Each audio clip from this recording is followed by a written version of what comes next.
Today on the Social Corner. Did you know you were loved? I think I assumed so. Like one day, mom said to me, like, "Can you move your legs?" And I was just like, "Nah."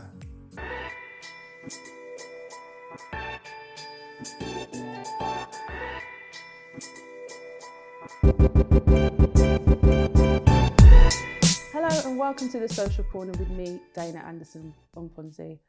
For my guest today, life dramatically changed early on in life when a tragic incident led to him becoming a T12 paraplegic and wheelchair bound. The mental and physical challenges of his injury led to difficult times that not many knew about, but with every push, he broke barriers and continues to break them today through his charity work and advocacy. And I'm honoured to be joined by him in the studio today. Fidel, welcome to the Social Corner. Daina. Did you ever think that we'd be sat here having this type of conversation? What, from the bashment clubs to now? No, never. I'm not allowed to say that. You wanted it to be a conversation. Now, they weren't exactly bashment clubs. But they were kind of. They were clubs that of. had bashment music. I know, but they were. I was partial to some Shakademus and Pliers. There was a bit of bounty killer. You're saying it in a posh Do you way. know what? So I would say bounty killer, you'd be like bounty killer. I never ever said Bunty. But that's what I'm saying. You're sounding professional. Oh, like bounty. killer, I tell you, do you want to know a secret? Go on. All that time, I didn't know any of the words to the songs. All I knew was I was supposed to signal a plane and pond the river. Log on. Log on. Log on. All them kind of things. I didn't know the words. So it's only now later in life I'm hearing what they were saying. I'm like, oh. I think you need to talk to your parents about that, you know, it's a bit shocking still. Bit shocking. But it's good to have you here. Thank you for coming. Thank you for coming. Now, your journey has been a long one, and there's so much I think that I really want to try and unpack today. But first and foremost, I mean, you've touched on from where we knew each other, but I just wanted to reflect a little bit on how I've always seen you. You know, it's been some 16 years that we've known each other, but during that time, I just saw Fidel, happy, jovial, you know, just a kind of easy-go kind of guy. And I guess I've never known you as well outside of the wheelchair, so there wasn't a kind of before picture for me. But for you, it was very different before that. So if we can start from the beginning, that'd probably be good to give context. And the beginning would be you growing up. So what was life like for you as a young person growing up? For me, my parents lived in multiple areas. Born in Handsworth, lived in Hockley, moved to Aston, moved back from Aston when I hit a certain age to Handsworth. My parents are Jamaican, Rastas, so militant growing up. What do you mean militant? Well, you know, Jamaican parents. I got 5 other siblings, so obviously together there's including all of us, there's 6 of us. So my parents came over here young, so I think their mindset was more about working, providing and working. It was never really about the skills that I think we had to adapt later on in life. So, you know what I'm saying? It was more about as long as you got gas, electric, water, clothes on your back, whether they were hand-me-down clothes from older brothers, you should be grateful in it. Would you say it's more about survival than like? 1,000,000%. I feel like in the peers of my peers of my age group that I noticed who had my parents' friends or the same type of people, I think that's a key word I think we've identified lately is they taught us how to survive in it. That's massively. I don't think sharing, because I had a lot of siblings, so you know you had to know how to share, you had to know how to basically be patient, understand certain things, but survival was 100% the key. How that, I mean, I think did that kind of environment set you up for where you are now, do you think? Yeah, 100%. I have conversations with my mum and dad. We're close. It's not like when you're young and you're thinking, how come I can't get this and how come I can't get that? You're going to school, so, you know, you're seeing other people with certain type of things and you can't thinking, why is my parents can't provide that? I think when you get older, you sit and reflect, you understand their journey, you understand that they're a product of their environment. that's when you start to understand, okay, why my childhood was like this. And I think we reason about it all the time.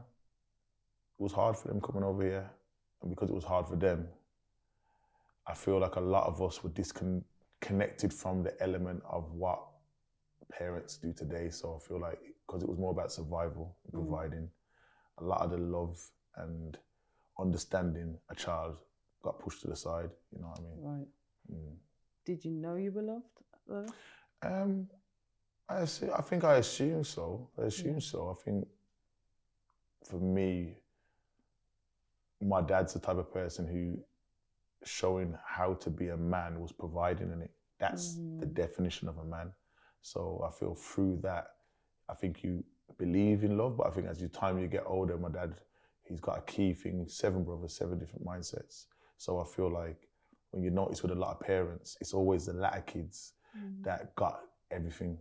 Right. I think they were learning for the older kids because we come from a culture, I specified someone the other day that it's older brothers that look after their younger brothers while the parents go to work.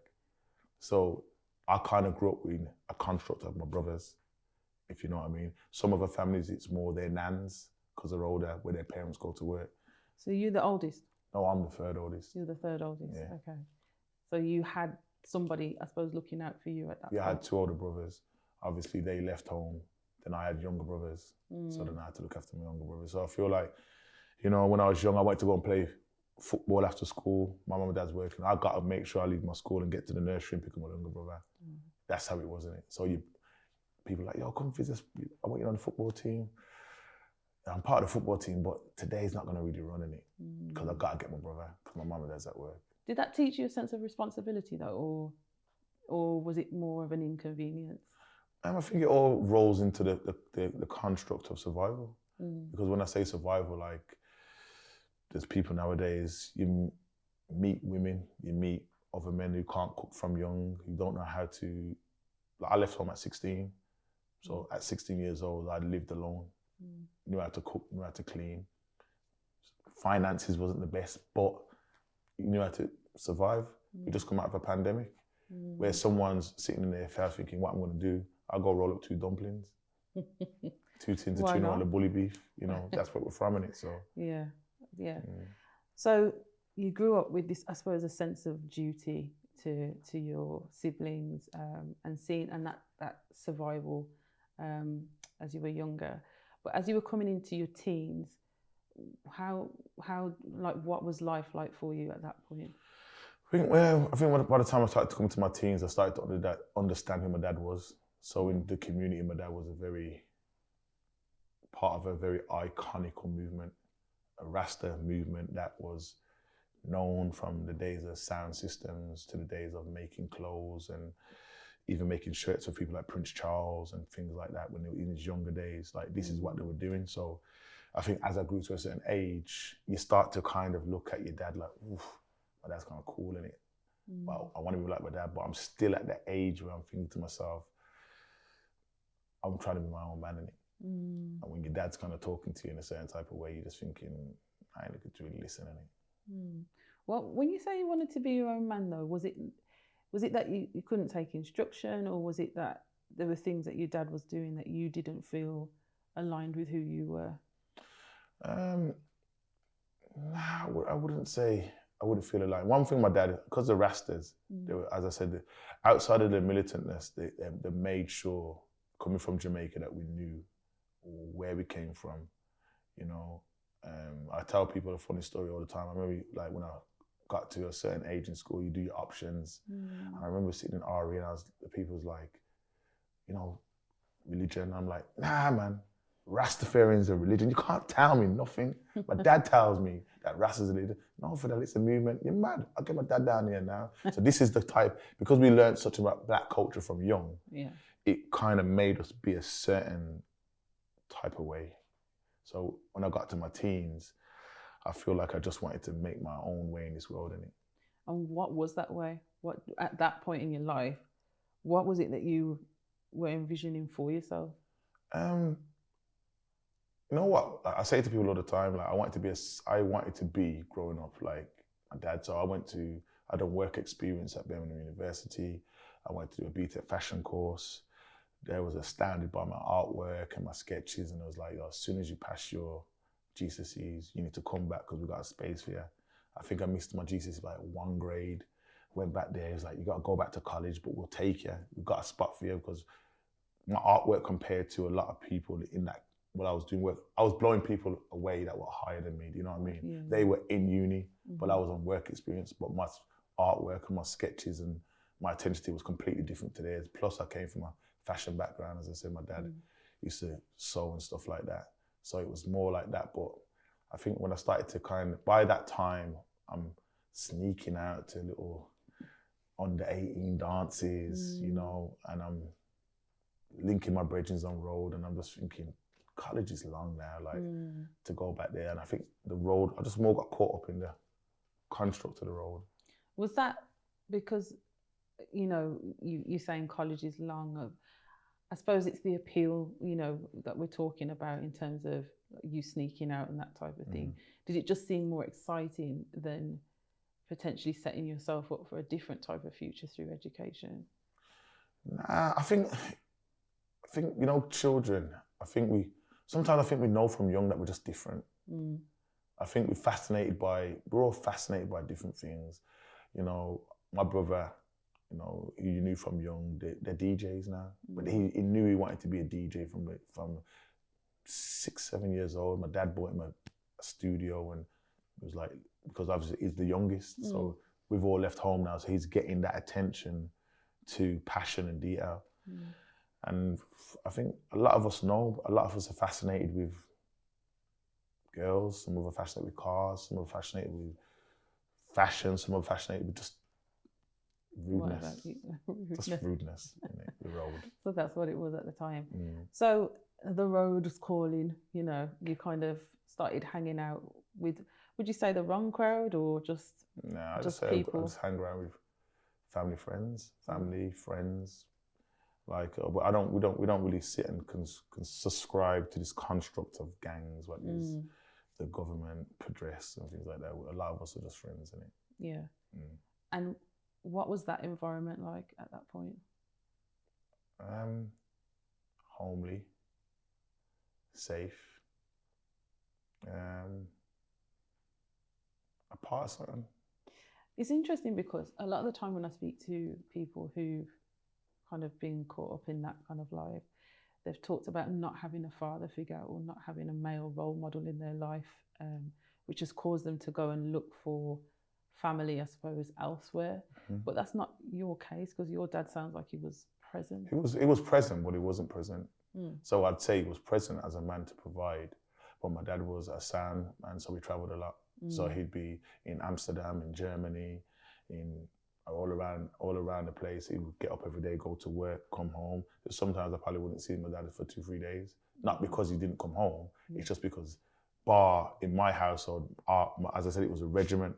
The most I'd probably see my dad is, I probably wouldn't see him at night, because I go to bed, I'm a child, so I'm going to school in the morning. But my mum had a ritual that in the morning, 8 o'clock, you knock on their door and you present them with their tea, their cups of tea. That was to wake them up to do what they're doing. So I'd see my dad in the morning. More time, if I'm being really, but it doesn't matter if it's 2-3 days, he'd be there to discipline, innit? Okay. So it was one of those. But he was around, but he wasn't around, you know what I mean? Okay. So when you're kind of hanging around with your friends, what was the culture at that point? Like, what kind of things were you getting into at that stage? I think by that stage I lived alone. So you're about how old now? I'm about 16. 16. Yeah, I left home like literally as soon as I turned 16.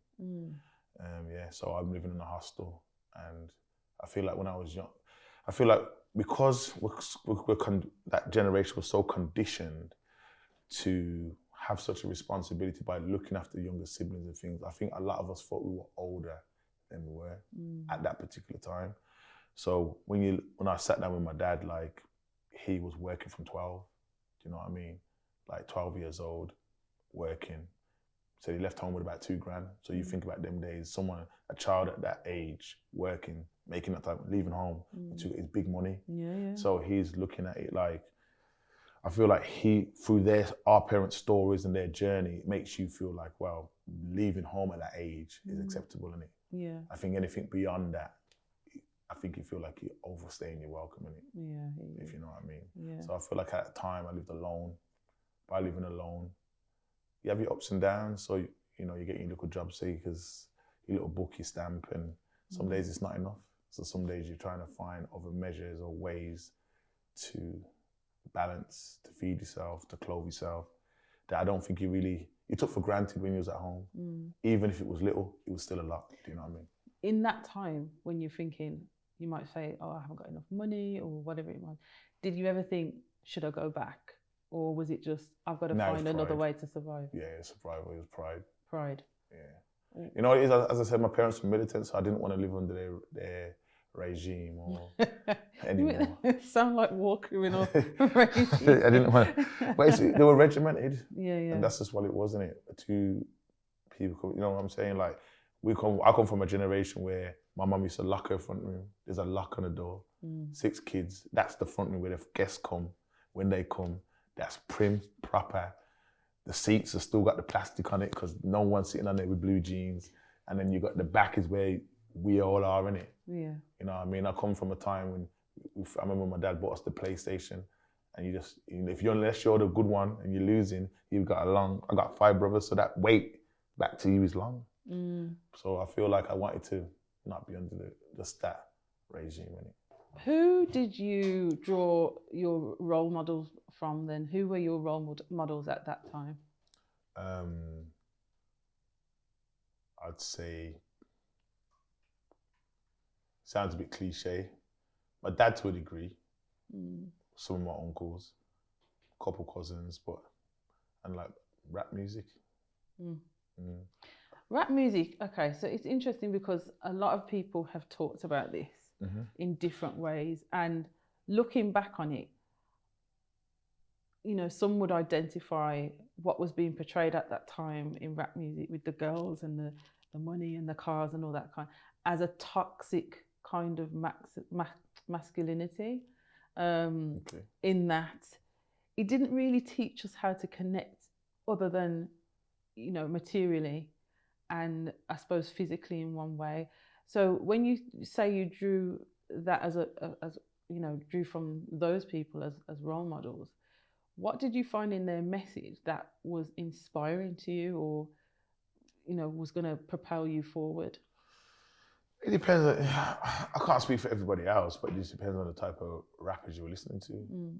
So growing up, I was very more West Coast, South orientated. As a woman, you probably wouldn't understand that, but men would understand that. So when we were going to things like Tupac, like Loonies, which is like Yuckmouth, down south, like Master P.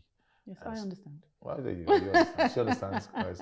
Master P, and I'm more of a, like, there's elements to me that's a bit of a geek, because I always love American culture. I always used to think, why can't our schools be like Americans? Why can't I get a varsity jacket and just get a girl and pull it on the varsity jacket and be that kind of person? And a pin and yeah, you take the jacket off, you got the girl in the school, she wears your jacket, you get the big M at the back or whatever it is. I just love that culture, innit? So I think with rap music, if you're going to use that as an example, I think it was more of the back to fascination, because I still subscribe to my dad and my uncles, that Rasta era, that culture, that revival, that type of music that talks about love, and you have to live good. But then at the flip side of it, I think, because we live in a country that rap music wasn't as easily accessible when we were young. When a lot of us young, when we started to hear that type of music, and it resonated and vibrated us how we felt or how we lived, I think it's like someone is talking to you, but they're not you. Do you know what I'm saying to them? They're living what you're living or feeling how you're feeling, but they're hours and hours away over in another country going through what you're going through, whether it's political, like Tupac, whether it's about not letting anyone take the P with you, or certain music was about against the system. So when you're coming from a Rasta culture who used to burn fire on Babylon, and then you listen to rap people saying that, yo, we don't mess with the police and this construct and this system, it kind of resonates. Do you get me? There's an alignment. Yeah, there's an alignment. So I want to bring it forward, because you know we've looked at you from around the age of 16 to 18, I would say, to the day that so much changed in your life. At 21, I think it was, life completely changed for you. In the sense where 22. 22. Yeah. 22, life completely changed for you. Now, you were around certain people, you know, doing certain things, but obviously that led to some certain things happening, and which led to you being shot. Yeah. So what I want to talk through is that time, because, and you know, we could talk about all of that stuff, but I want to talk about that moment that had happened to you. What was your mind state when it happened? And what actually happened, you know, what was the actual incident that took place? So what happened is I was taking a friend to college. He phoned me in the morning to take him to college. He had an exam, and I took him to college, because those days, like, we never really had no licenses, and he couldn't really drive, but I could drive. You know what I mean? So he bought a car, but I could drive, so I kind of just controlled the vehicle. You know what I mean? We're going out to dances, we're going here, we're going there, I'm driving, or it's not my brother, but on a day-to-day, I'd have the car, and they'd be like, Fids, I need to go to college. And I'd be like, all right, cool. So back then I was living with an ex that I came out with, and I woke up to him, phoned him and said, I got this exam, man, I need to get to college. So I said, all right, then cool. So I take him to college, and I sit outside waiting in college for him. He's done his exam, and I'm supposed to go meet one of my cousins. And I said, yeah, man, I soon come. So, but as we're driving back, I said, basically, we need to go and change these brakes. So I'm driving like through the Ladywood, Winston Green area. And I seen a car that, obviously, because we hang around those areas, it's alien, and I don't know this car. They obviously have clocked me. And it resulted in a chase, which my car was then shut up, and I was basically received like multiple gunshot wounds, so 7 times. But at the time, I didn't know that one of the bullets had severed my spinal cord.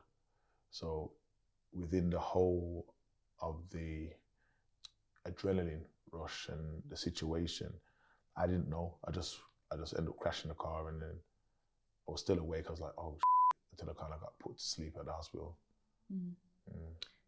So you were vividly awake for the whole thing? Yeah, till I got put to sleep, yeah. The hospital. So when you came round, what happened then? So I came round quite early. Seen one of my cousins. He was the first person I seen. Kind of explained the situation. I tried to explain the situation, but I think due to the pain and what happened, which I hadn't knew about at the time, they put me back into an induced coma for about a week. So for about a week I was in a coma, which was induced by them. Obviously when I woke up, a lot of friends, a lot of family. I'm having conversations with my cousin, I'm having conversations with my mum, but it's like no one has asked the question, innit? It's just like, you okay? This is where you are. Like, how you feeling? Blah, blah, blah, blah, blah, blah. And it's like one day my mum said to me like, can you move your legs? And I was just like, nah. And she's like, don't worry. Like, it must just be the trauma in it. But at the same time, I'm still not pennying what she's kind of getting at. Did she know at that point? Yeah, she they knew at that time. Right, okay. Yeah, but she did, well, I didn't know. Okay. So it was more like, because of the swelling, because of around the injury on my spine, they give it time to see if you can recover. So at that time, it wasn't probably more military style, but like generally on the road, that's, you know, things happen to people every day, innit? But this was something that was life changing. So when it kind of happened, I was still kind of unaware for, I think probably about 2 weeks, because I'm bedbound. I'm not really pennying what's going on, if you get what I mean. What were you thinking about? I wasn't really, to be honest, if I said I was thinking about a lot, I wouldn't say, because remember I was on morphine and things like that. So I was very highly, like, on painkillers and morphine. So a lot of times I weren't really there, you know what I mean? Until a couple of weeks later, when I kind of had to I still had it, but they lessened the morphine, so I'm now more aware. And it's, I think my mum was just chatting, and I said to my mum, I can't move my legs, you know. And then that's when she was like, so then they called the doctor in. I spoke to the doctor. He was just like, put on my x-rays. He's just like, we'll see. Just give it some time, give it some time. Sent another specialist. He was like, give it some time.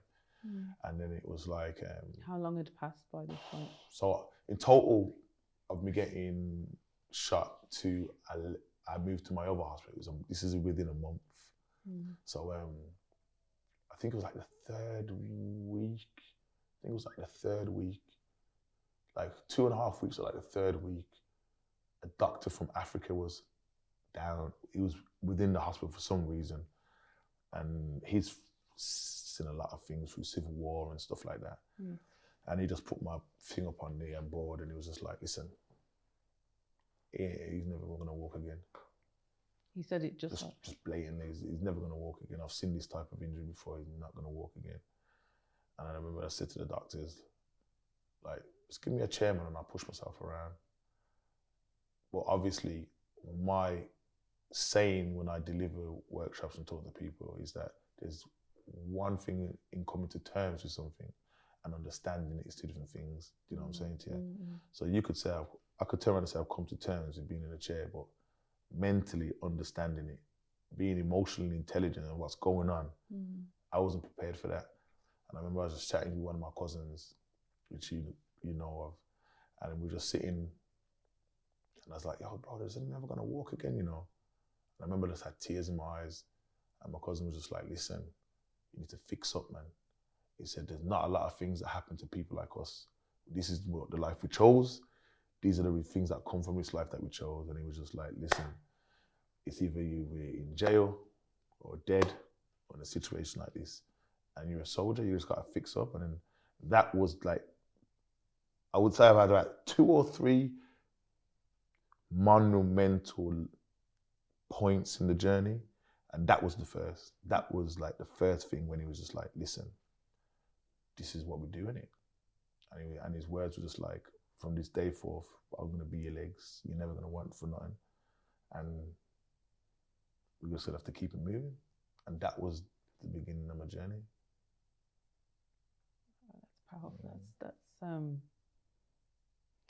you know, to hear you to talk about it in this way, it's quite, it stretches beyond. Sorry. It's okay. I get emotional about it sometimes. No, I didn't expect that to.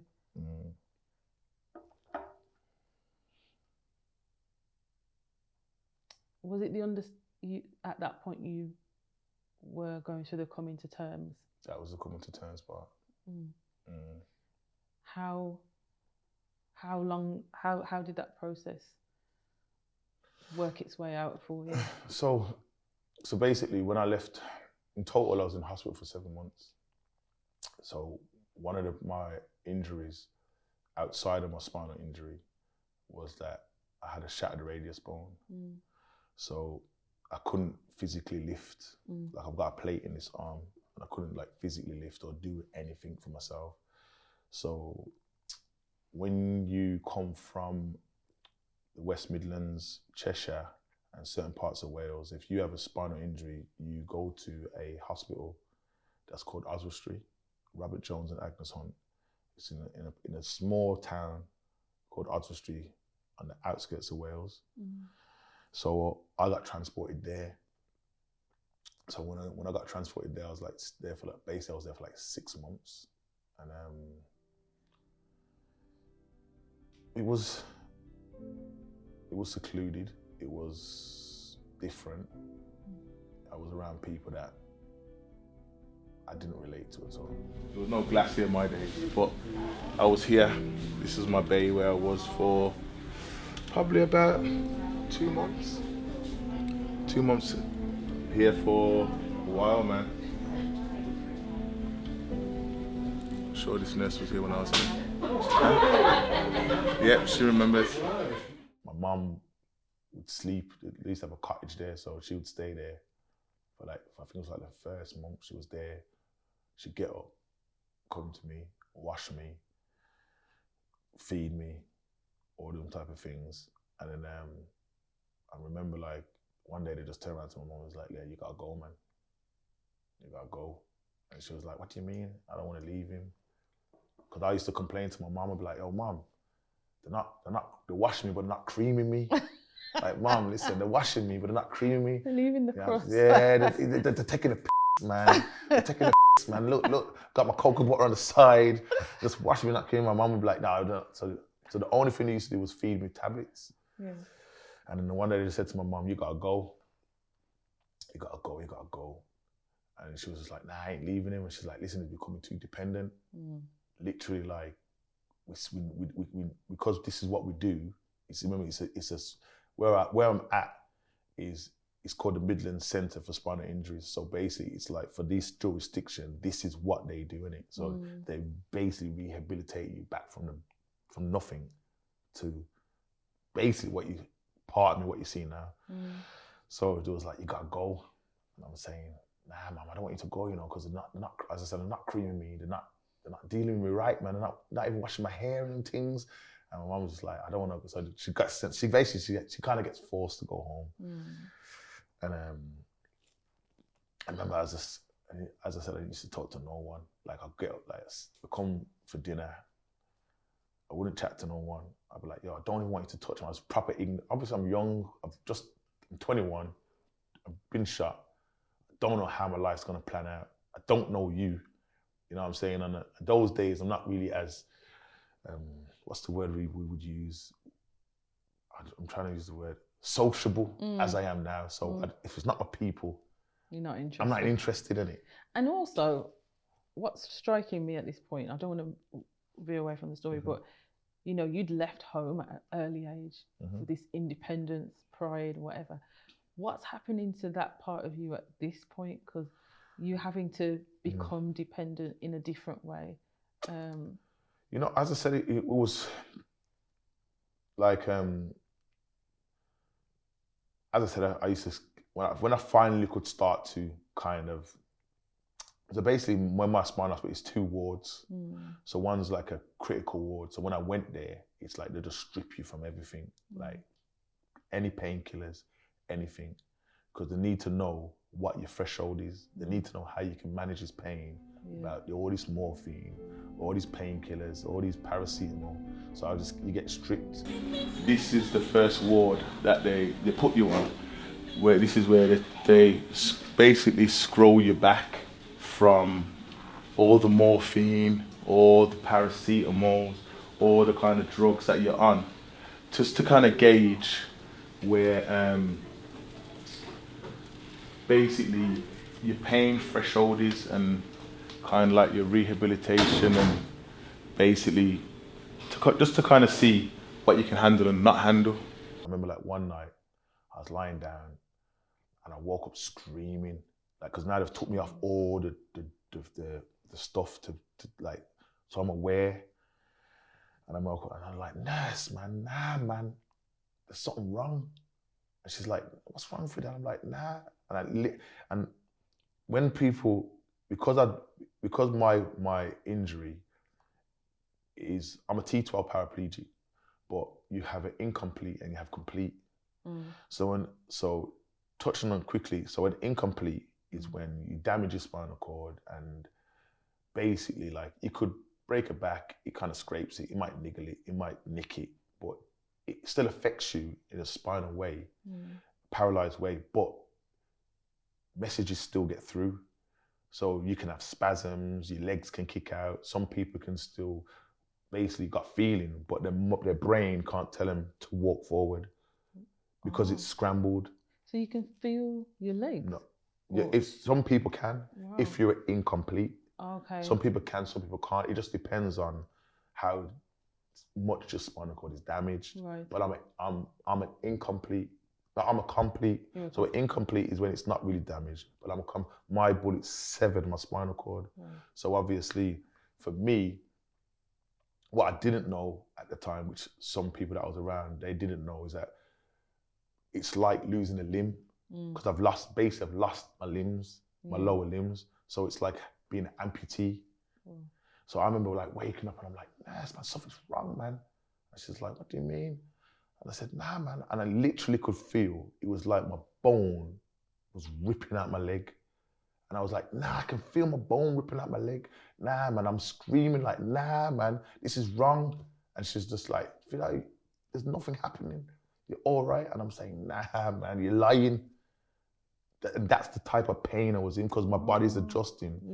And because I'm now fully like off medication, I'm feeling the effects of what's really going on. At the time, I never knew about phantom pains and kind of losing a limb and, hello, okay. Yeah, I never knew about phantom pains and what it takes when you lose a limb. So I had to kind of get my mind around that, because those were some deep nights where I felt like, yo, my body's just failing me. I was there one day, and this is when I tell people my story, outside where my cousin gave me the first gym. There was an older guy in there called Robin, and by now, it's like I'm sitting up. I've got my little disc player, you know, like these are the days the CD players. Oh, the CD players, the headphones. And I've just got a bag of CDs. And I just used to talk to no one, just have my headphones on. I could be listening to from anywhere, from rapping to like B2K to whatever. I just be like, I wouldn't chat to no one. And then like one day this guy's come to me and he's like, how come you're so antisocial, man, and you don't talk to no one? And I was like, nah, just leave me be, man. And he's like, nah, you shouldn't be like this, Fidel, man. You shouldn't be like we're all the same, basically. And I'm like, nah, we're not the same, man. We're not the same. We're not the same. And he was like, nah, man, we're all, but when he's saying all the same, at the time, I didn't understand what it meant. You know what I'm saying to you? And then so basically he was like, when you get up tomorrow and you go to physio, I want you to go around this ward. When you go around this ward, you don't have to say nothing, but you know what I mean. And I got up the next day and I went around this ward. Like, I don't know what made me, I wouldn't say I don't know what made me do it. Something made me do it, what he said. And when I went around this ward, I was the best off. My injury was the lowest. Like, people was paralyzed higher than me, from the neck, from the top of the chest. And I was probably at the time, the only one that could really do anything. And then like, that was like a pivotal point. So I was in there for about 6 months, and things changed, man. Like I said, after that guy spoke to me, on top of that, that's when 50 Cent dropped Get Rich Die Trying. My cousin gave me that, and it was a rap from there. It was just like, that was my motivation music. Which song? The whole album? The whole album. What was it about that album? You know what it was? It was the first album when I come out on a home leave, you know. I came out on a home leave. So they had to prepare my mum's house, come out on a home leave, and he was waiting for me there. Him and a couple of my cousins, and he was like, but because we've got such similar rap taste from when we were young, we never really listened to East Coast music. Hold on. So like West Coast Jay-Z and these guys. We didn't really listen to these guys like Mobb Deep and all that. It was just like Tupac and West Coast and things like South music. So when he said to me, I got this East Coast rapper, it's kind of serious. He's like, I don't listen to these East Coast brothers, man. I don't listen. He's like, nah, trust me, Fidel, you're gonna like this. And when he gave me 50 Cent, I started trying out. That was like my motivation music when I went back to hospital. Wasn't that his story, obviously, shot as well? No, I suppose, could you see all the similarities? Was it that kind of gripped you in, or?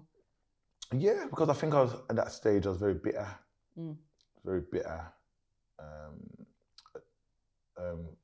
On my journey of self-awareness and emotional intelligence, I understood that my accident kind of mentally demasculized me for a period of time. Let's talk about that, because you've gone from 5'10" girlfriend, home, everything, football player, all the rest of it, to being in the position you were in then.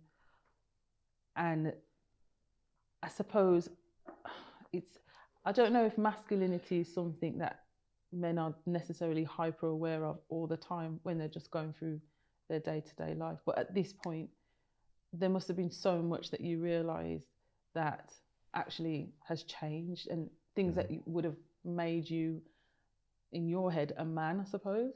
1,000,000%. I don't. My dad's a very. I told you at the start, very manly man. I think a lot of men now, because of the society we live in, they are taught it's okay to sit in their femininity. Growing up, that's not the background we came from. Like, you know what I'm saying? A man don't cry. A man doesn't be a certain type of way. Like, you just got, this is how it is to be a man. You just got to be strong 24/7. And I feel like even having my situation, I feel like the people around me, it was imperative that they kept me in my masculinity to help me survive the transition. Because if I was a bit more, wasn't a survivor or knew how to survive or had certain individuals around me, I think it would have allowed me, and this is no offense to any other man, if they're sitting their femininity more than their masculinity, that's their own prerogative. But for me, I needed to construct a way how to survive in it, and constantly staying in masculinity. That's what was your part of my survival. Yeah. When do you think that you finally understood what had happened, the enormity of what had happened? It took me a long time. I think I had to find God. I think I had to get more in tune with my Creator to understand purposes, and if that's what you believe in, things are written. That's interesting, Fidel, because I know some people would say, I mean, you mentioned God, and some people would say, well, why would God write that for me? Why would God? Because you've got to understand, we say because remember I'm Muslim now, so we say in our religion that, you know, God doesn't give you anything that we can burden. It doesn't burden us anything we can bear. And if you're that God-fearing person, you understand about religion, you understand that if you believe everything's written, you also got to understand that we also have a passion of free will. So, for instance, I have multiple friends that are doing years more than certain people's ages. That might have been me. In prison, you mean? Could have been in prison, I could have been dead.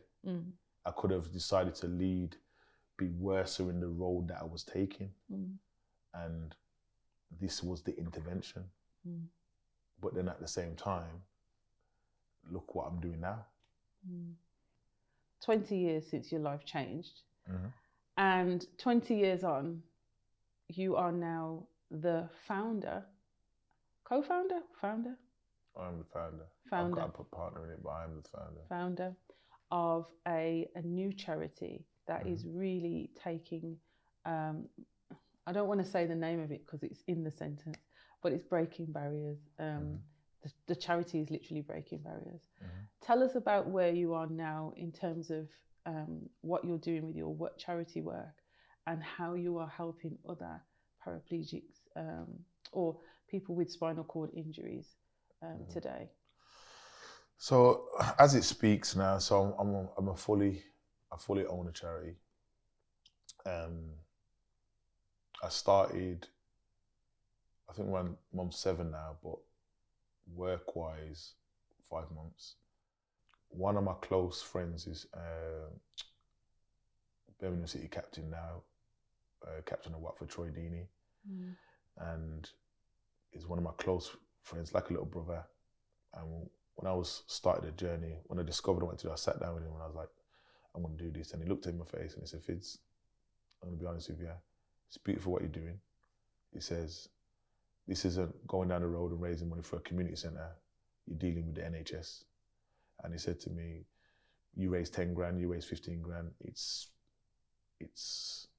not going to make a scratch. He said, if you want to make real change, this needs to be a charity. And it needs to be something you put your focus in. I know it means it's passionate to you.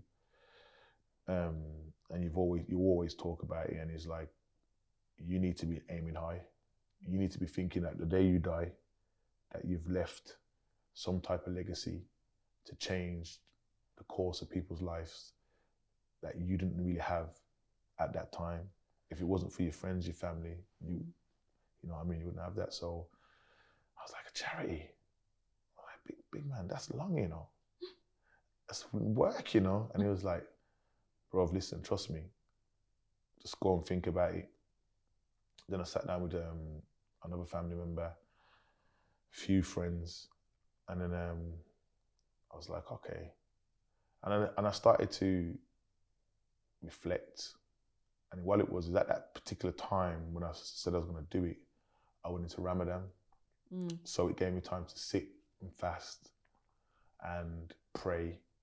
And it gave me time to reflect within myself on a deeper level. I don't think I've ever really sat down and dig deep and thought on that level about my journey and the little intricacies and the things that was normal to me that other people don't have.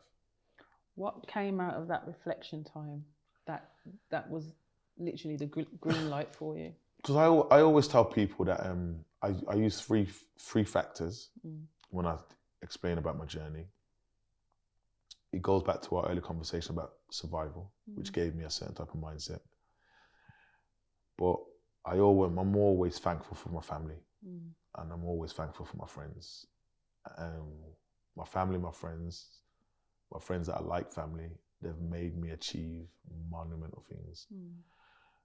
You know what I mean? Like, as you know, like when I go out, I roll with certain man. There's no stairs. If there's stairs, I'm getting carried up. I'm getting carried down. If there's a problem, my friends are there for me. I go on holiday. We've tackled the most. Then they'll buy a dinghy, they'll put me in the sea. It's the list can go on. And with that reflection, I knew that not everybody has that. And on my journey, when I came home, I adapted back to a certain type of mindset and lifestyle. And I felt like I had a disconnection from the people in wheelchairs that I'd met, the friends that I had got close to. And I felt like the people that I had met in wheelchairs, it was always something that they were dependent on drugs. They didn't have a family. They didn't have friends. And they would always come to me like, Fitz, how do you do it? Like, yo, you're killing it, man. And I'd just be like, I'm just me. But even though it's just me, I had to give homage to my cousins, my siblings, my parents, my friends. So I said to myself, you know what? I went back to my boy. I went back to Troy. I went back to my friend who wanted to do the thing, and I says, okay, if we're going to do this, I want to create a hub. I want to create a hub that has many factions to it, and we'll start in phases. What we'll do first is I want to raise some money from a hospital for the people at the minute who are going through their journey after COVID and rehabilitation. But parallel to that, I want to use my event skills from having events to create a gala that will shine a light on mental illness within spinal injury Yeah. in that world there, raise awareness about spinal injuries. I felt like when we sit down and talk about, it's easy and it's an easy conversation in the room to talk about cancer and leukemia and prostate cancer and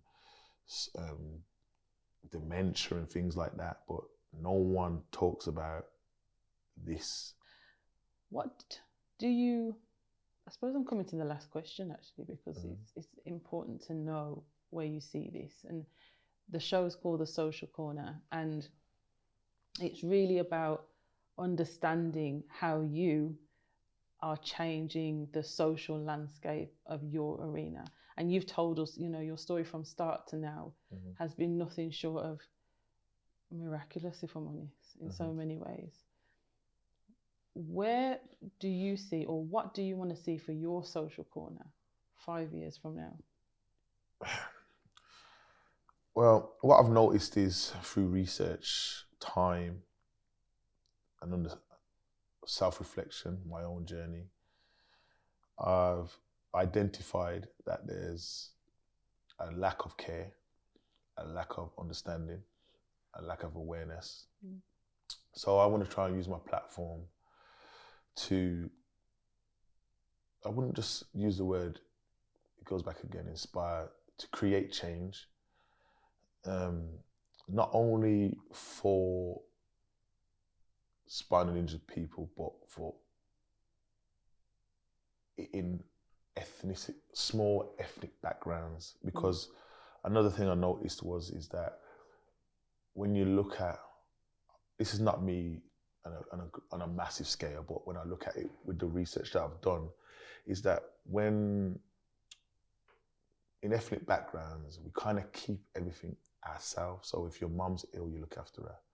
You know, the kids look after their mum when they get to a certain age, they live with them. And when you're going through certain things, it's kept in-house. And I want to be a mascot for my people. Yeah. And that doesn't just mean colour, that just means in my spinal injury world and within my colour. Yeah.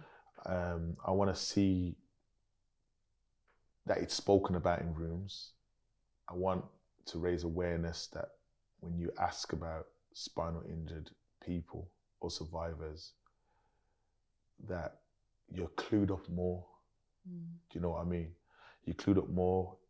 And also never be afraid to ask. Yeah. Because some people don't want to offend, do they? They don't want to offend. But again, I get it and I understand it. And I feel like since I took this journey, me having to take off my armor at times to expose the vulnerability on this side to touch the hearts of people, then I just have to do it. Yeah. So in 5 years, I hope that the hub is up and running.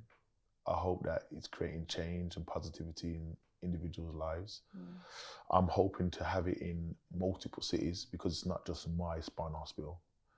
I want to be doing, I plan to be doing yearly fundraisers to put back into the spinal community. I met someone the other day that I didn't at my spinal hospital when I was donating my check back to them from the money I raised the other day, and she was just like, she knew about me, I didn't know about them, and it was like hilarious because the mum said to me straight away, the girl who introduced to her mum, she was like, and she said, Fidel, they're not creaming me.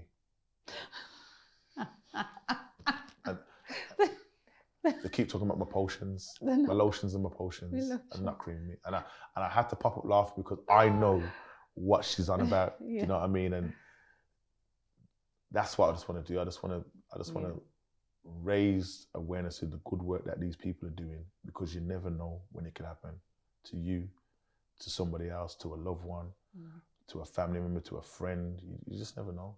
Yeah. And it's life changing, and it's not just for me. It's a ripple effect. I use the phrase, when you throw a stone in a pond, the ripples are consequences. And when this happens to you, it affects your family in a different way till it affects me. You know, if I have kids, it'll affect them a different way till it affects me. So it's all about adapting. Yeah. You know. Well, I am totally rooting for you, and Thank you very really, much. you know, as I said, inspired by your journey. It's a necessary journey, and where you're going from here, I have confidence that you will do everything that you said. Fidel, thank you so much for joining me on the Social Corner. It's been lovely talking to you. I enjoyed it. Thank you.